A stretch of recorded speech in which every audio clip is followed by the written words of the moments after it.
Hi everyone, so we're going to continue reading. We're on the second chapter of The Bad Beginning, a series of unfortunate events right after the Baudelaire children find out they're going to leave Mr. Poe's house.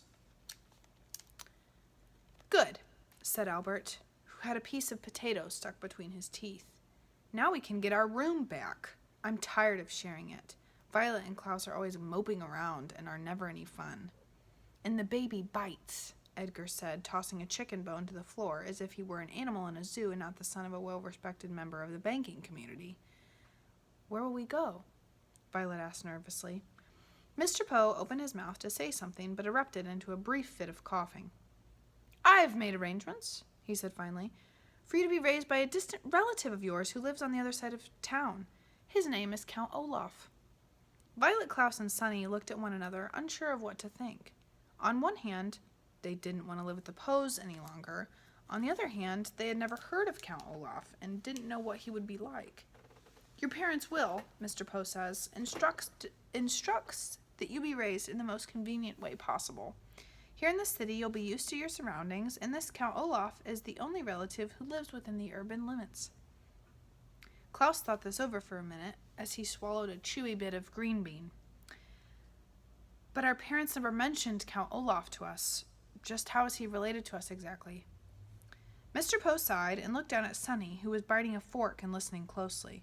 He's either a third cousin 4 times removed or a fourth cousin 3 times removed. He is not your closest relative on the family tree, but he is the closest geographically. That's why, if he lives in our city, Violet said, why didn't our parents invite him over?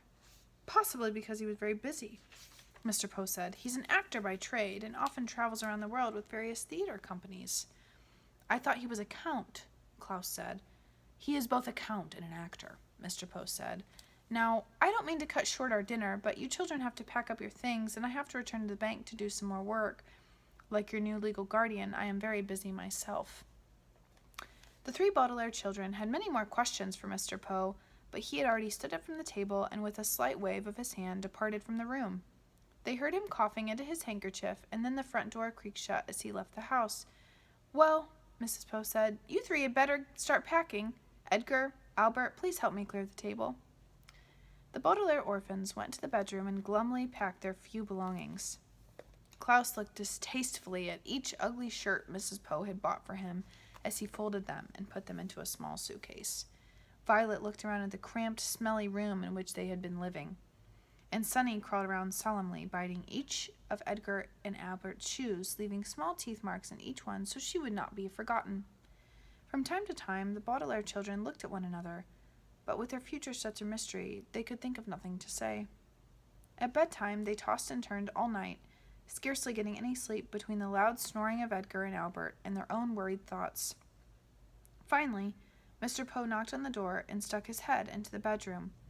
Rise and shine, Baudelaires, he said. It's time for you to go to Count Olaf's. Violet looked around the crowded bedroom, and even though she didn't like it, she felt very nervous about leaving. Do we have to go right this minute? She asked. Mr. Poe opened his mouth to speak, but had to cough a few times before he began. Yes, you do. I'm dropping you off on my way to the bank, so we need to leave as soon as possible. Please get out of bed and get dressed, he said briskly. The word briskly here means quickly, so as to get the Baudelaire children to leave the house. The Baudelaire children left the house. Mr. Poe's automobile rumbled along the cobblestone streets of the city towards the neighborhood where Count Olaf lived. They passed horse-drawn carriages and motorcycles along Doldrum Drive. They passed the Fickle Fountain, an elaborately carved monument that occasionally spat out water in which young children played. They passed an enormous pile of dirt where the royal gardens once stood. Before too long, Mr. Poe drove his car down a narrow alley lined with houses made of pale brick and stopped halfway down the block. Here we are, Mr. Poe said, in a voice undoubtedly meant to be cheerful. Your new home. The Baudelaire children looked out and saw the prettiest house on the block. The bricks had been cleaned very well, and through the wide and open windows one could see an assortment of well-groomed plants. Standing in the doorway with her hand on the shiny brass doorknob was an older woman, smartly dressed, who was smiling at the children. In one hand she carried a flower pot. Hello there, she called out. You must be the children Count Olaf is adopting. Violet opened the door of the automobile and got out to shake the woman's hand. It felt firm and warm, and for the first time in a long while, Violet felt as if her life and the lives of her siblings might turn out well after all. "Yes," she said. "Yes, we are. I am Violet Baudelaire, and this is my brother Klaus and my sister Sunny. And this is Mr. Poe, who has been arranging things for us since the death of our parents." "Yes, I heard about the accident," the woman said, as everyone said how you do. "I am Justice Strauss." "That's an unusual first name," Klaus remarked. "It's my title, not my first name," she explained. "I serve as a judge on the High Court." "How fascinating," Violet said. "And are you married to Count Olaf?" "Goodness me, no," Justice Strauss said. "I don't actually know him that well. He's my next-door neighbor." The children looked from the well-scrubbed house of Justice Strauss to the dilapidated one next door. The bricks were stained with soot and grime. There were only 2 small windows, which were closed with the shades drawn, even though it was a nice day. Rising above the windows was a tall and dirty tower that tilted slightly to the left. The front door needed to be repainted, and carved in the middle of it was an image of an eye. The entire building sagged to the side like a crooked tooth. "Oh!" said Sunny, and everyone knew what she meant. She meant, "What a terrible place. I don't want to live there at all." "Well, it was nice to meet you," Violet said to Justice Strauss. "Yes," said Justice Strauss, gesturing to her flower pot. "Perhaps one day you could come over and help me with my gardening." "That would be very pleasant," Violet said, very sadly. It would, of course, be very pleasant to help Justice Strauss with her gardening, but Violet could not help thinking that it would be far more pleasant to live in Justice Strauss' house instead of Count Olaf's. What kind of man, Violet wondered, would carve an image of an eye into his front door? Mr. Poe tipped his hat to Justice Strauss, who smiled at the children and disappeared into her lovely home. Klaus stepped forward and knocked on Count Olaf's door, his knuckles rapping right in the middle of the carved eye. There was a pause, and the door creaked open, and the children saw Count Olaf for the first time. "Hello, hello, hello," Count Olaf said in a wheezy whisper. He was very tall and very thin, dressed in a gray suit that had many dark stains on it. His face was unshaven, and rather than 2 eyebrows like most human beings have, he had just one long one. His eyes were very, very shiny, which made him look both hungry and angry. "Hello, my children. Please step into your new home and wipe your feet outside so no mud gets indoors." As they stepped into the house, Mr. Poe behind them, the Baudelaire orphans realized what a ridiculous thing Count Olaf had just said. The room in which they found themselves was the dirtiest they had ever seen, and a little bit of mud from outdoors wouldn't have made a bit of difference, even by the dim light of the one bare light bulb that hung from the ceiling. The 3 children could see that everything in this room was filthy, from the stuffed head of a lion which was nailed to the wall, to the bowl of apple cores which sat on a small wooden table. Klaus willed himself not to cry as he looked around.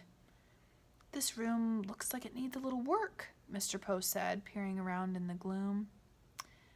"I realize that my humble home isn't as fancy as the Baudelaire mansion," Count Olaf said, "but perhaps with a bit of your money we could fix it up a little nicer." Mr. Poe's eyes widened in surprise, and his coughs echoed in the dark room before he spoke. "The Baudelaire fortune," he said sternly, "will not be used for such matters. In fact, it will not be used at all until Violet is of age." Count Olaf turned to Mr. Poe with a glint in his eye like an angry dog. For a moment, Violet thought he was going to strike Mr. Poe across the face. But then he swallowed.